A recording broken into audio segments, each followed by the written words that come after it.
24 मार्च 2025 प्रातः मुरली। ओम शांति। बाप दादा मधुबन। मीठे बच्चे, यह ज्ञान तुम्हें शीतल बनाता है। इस ज्ञान से काम क्रोध की आग खत्म हो जाती है। भक्ति से वह आग खत्म नहीं होती।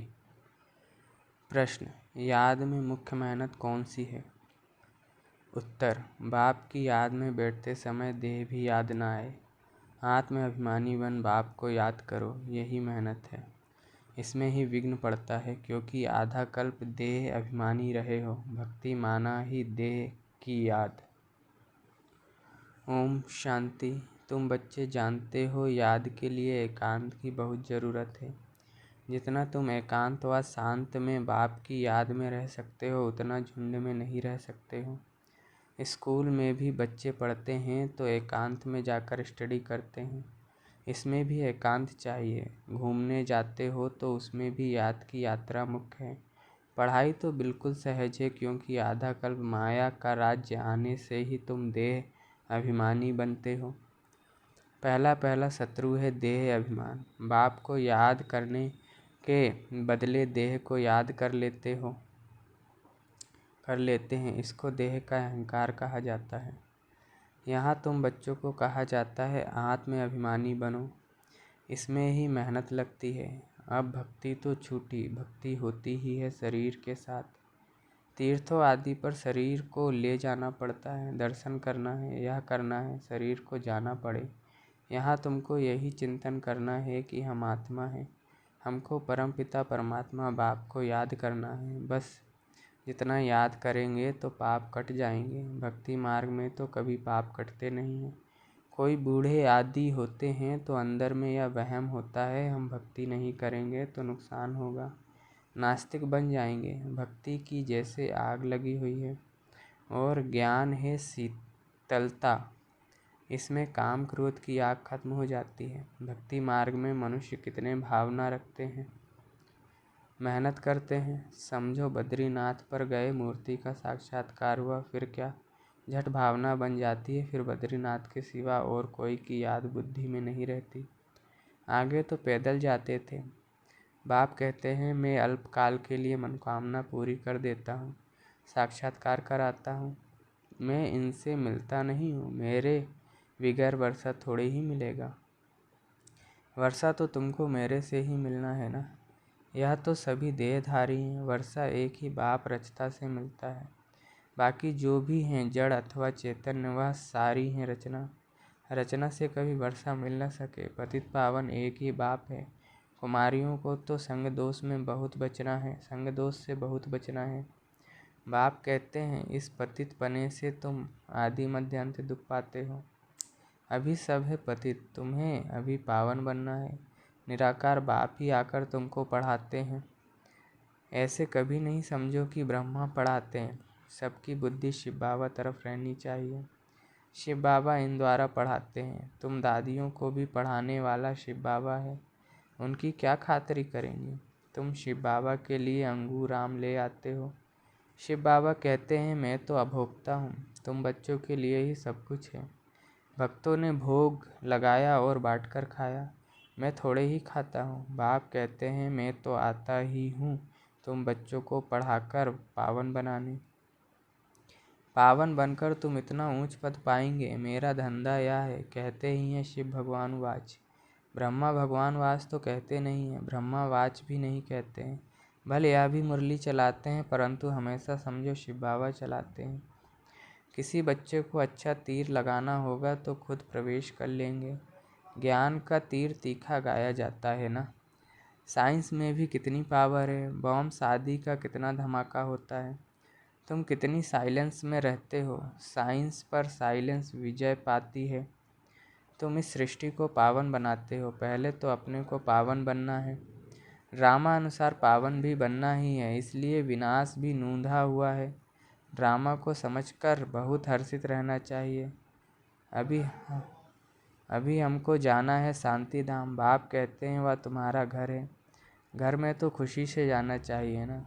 इसमें देही अभिमानी बनने की बहुत मेहनत करनी है। इस याद की यात्रा पर ही बाबा बहुत जोर देते हैं। इसमें ही मेहनत है। बाप पूछते हैं, चलते फिरते याद करना सहज है या एक जगह बैठकर याद करना सहज है? भक्ति मार्ग में भी कितनी माला फेरते हैं, राम राम जपते रहते हैं, फ़ायदा तो कुछ भी नहीं। बाप तो तुम बच्चों को बिल्कुल सहज युक्ति बतलाते हैं, भोजन बनाओ, कुछ भी करो, बाप को याद करो। भक्ति मार्ग में श्रीनाथ द्वारे में भोग बनाते हैं, मुंह को पट्टी बांध देते हैं, जरा भी आवाज़ ना हो। वह है भक्ति मार्ग। तुमको तो बाप को याद करना है। वो लोग इतना भोग लगाते हैं, फिर वह कोई खाते थोड़े ही हैं। पंडे लोगों के कुटुंब होते हैं, वह खाते हैं। तुम यहाँ जानते हो हमको शिव बाबा पढ़ाते हैं। भक्ति में थोड़े ही यह समझते हैं कि हमको शिव बाबा पढ़ाते हैं। भले शिव पुराण बनाया है, परंतु उसमें शिव पार्वती शिव शंकर सब मिला दिया है। वह पढ़ने से कोई फ़ायदा नहीं होता। हर एक को अपना शास्त्र पढ़ना चाहिए। भारतवासियों की है एक गीता, क्रिश्चियन का बाइबल एक होता है। देवी देवता धर्म का शास्त्र है गीता, उसमें ही नॉलेज है। नॉलेज ही पढ़ी जाती है, तुमको नॉलेज पढ़नी है। लड़ाई आदि की बातें जिन किताबों में हैं उससे तुम्हारा कोई काम ही नहीं है। हम हैं योग बल वाले, फिर बाहुबल वालों की कहानियाँ क्यों सुने? तुम्हारी वास्तव में लड़ाई है नहीं, तुम योग बल से 5 विकारों पर विजय पाते हो। तुम्हारी लड़ाई है 5 विकारों से, वह तो मनुष्य मनुष्य से लड़ाई करते हैं। तुम अपने विकारों से लड़ाई लड़ते हो। यह बातें सन्यासी आदि समझा न सके। तुमको कोई ड्रिल आदि भी नहीं सिखलाई जाती है। तुम्हारी ड्रिल है ही एक, तुम्हारा है ही योग बल। याद के बल से 5 विकारों पर जीत पाते हो। यह 5 विकार दुश्मन है, उनमें भी नंबर 1 है देह अभिमान। बाप कहते हैं तुम तो आत्मा हो ना, तुम आत्मा आती हो, आकर गर्भ में प्रवेश करती हो। मैं तो इस शरीर में विराजमान हुआ हूँ, मैं कोई गर्भ में थोड़े ही जाता हूँ। सतयुग में तुम गर्भ महल में रहते हो, फिर रावण राज्य में गर्भ जेल में जाते हो। मैं तो प्रवेश करता हूँ, इसको दिव्य जन्म कहा जाता है। ड्रामा अनुसार मुझे इसमें आना पड़ता है। इनका नाम ब्रह्मा रखता हूँ क्योंकि मेरा बना है ना। एडॉप्ट होते हैं तो नाम कितने अच्छे अच्छे रखते हैं। तुम्हारे भी बहुत अच्छे अच्छे नाम रखे। लिस्ट बड़ी वंडरफुल आई थी संदेशी द्वारा। बाबा को सब नाम थोड़े ही याद हैं। नाम से तो कोई काम नहीं, शरीर पर नाम रखा जाता है ना। अब तो बाप कहते हैं अपने को आत्मा समझो, बाप को याद करो बस।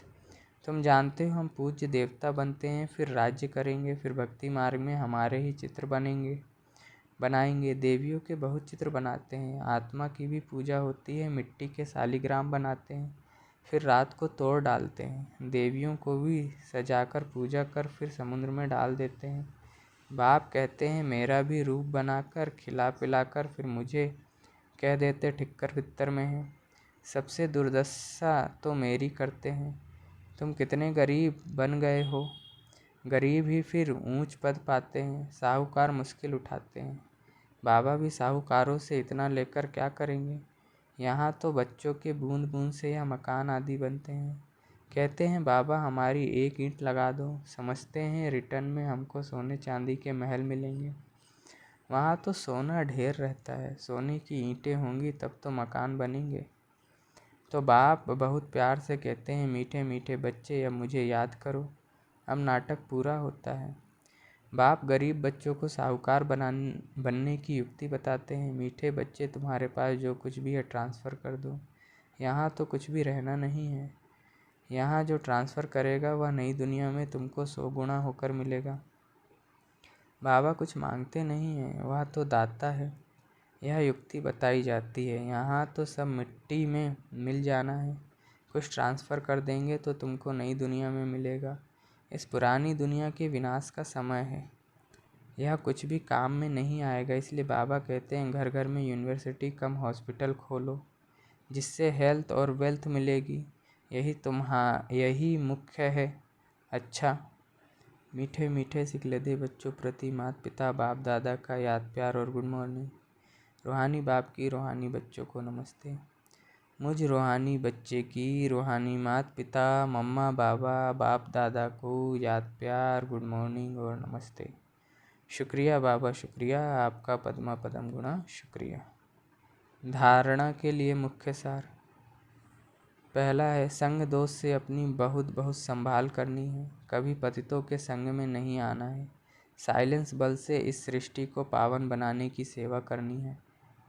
दूसरा है ड्रामा को अच्छी तरह समझकर हर्षित रहना है, अपना सब कुछ नई दुनिया के लिए ट्रांसफ़र करना है।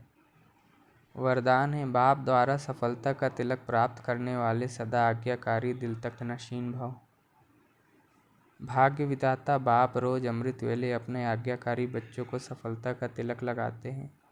आज्ञाकारी ब्राह्मण बच्चे कभी मेहनत व मुश्किल शब्द मुख से तो क्या संकल्प में भी नहीं ला सकते हैं। वह सहज योगी बन जाते हैं। इसलिए कभी भी दिल शिकस्त नहीं बनो, लेकिन सदा दिल तख्त नशीन बनो। रहम दिल बनो, अहम भाव और वहम भाव को समाप्त करो। स्लोगन है विश्व परिवर्तन की डेट नहीं सोचो, स्वयं के परिवर्तन की घड़ी निश्चित करो। अच्छा, ओम शांति।